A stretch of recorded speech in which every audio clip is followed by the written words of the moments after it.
హెబ్రీయులకు రాసిన పత్రిక 5వ అధ్యాయం. ప్రతి ప్రధాన యాజకుడును మనుషులలో నుండి ఏర్పరచబడిన వాడై పాపముల కొరకు అర్పణలను బలులను అర్పించుటకు దేవుని విషయమైన కార్యములు జరిగించుటకై మనుషుల నిమిత్తము నియమింపబడును. తాను కూడా బలహీనత చేత ఆవరింపబడి ఉన్నందున అతడు ఏమీయూ తెలియని వారి ఎడలను త్రోవ తప్పిన వారి ఎడలను తాలిమి చూపగలవాడై ఉన్నాడు. ఆ హేతు చేత ప్రజల కొరకేలాగో అలాగే తన కొరకును పాపముల నిమిత్తము అర్పణము చేయవలసిన వాడై ఉన్నాడు.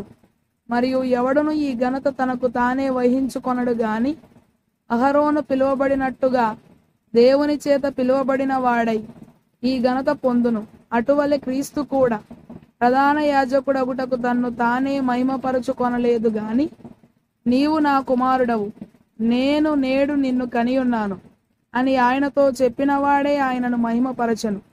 ఆ ప్రకారమే నీవు మెల్కీసెదకు యొక్క క్రమము చొప్పున నిరంతరము యాజకుడవై ఉన్నావు అని మరి ఒక చోట చెప్పుచున్నాడు.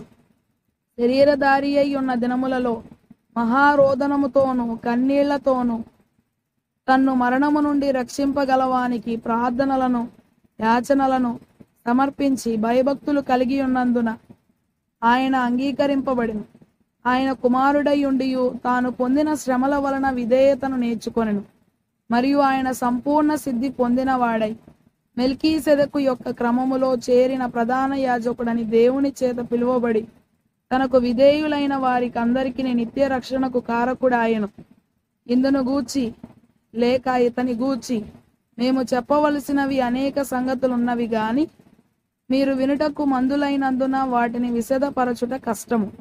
కాలమును బట్టి చూచితే మీరు బోధకులుగా ఉండవలసిన వారై ఉండగా దేవోక్తులలో మొదటి మూలపాఠములను ఒకడు మీకు మరలా బోధింపవలసి వచ్చెను. మీరు పాలు త్రాగవలసిన వారే గాని బలమైన ఆహారము తినగలవారు కారు. మరియు పాలు త్రాగు ప్రతివాడును శిశువే గనుక నీతివాక్య విషయములో అనుభవము లేనివాడై ఉన్నాడు. వయసు వచ్చిన వారు లేక పరిపూర్ణులు అభ్యాసము చేత మేలు కీడులను వివేచించుటకు సాధకము చేయబడిన జ్ఞానేంద్రియములు కలిగి ఉన్నారు. కనుక బలమైన ఆహారము వారికే తగును.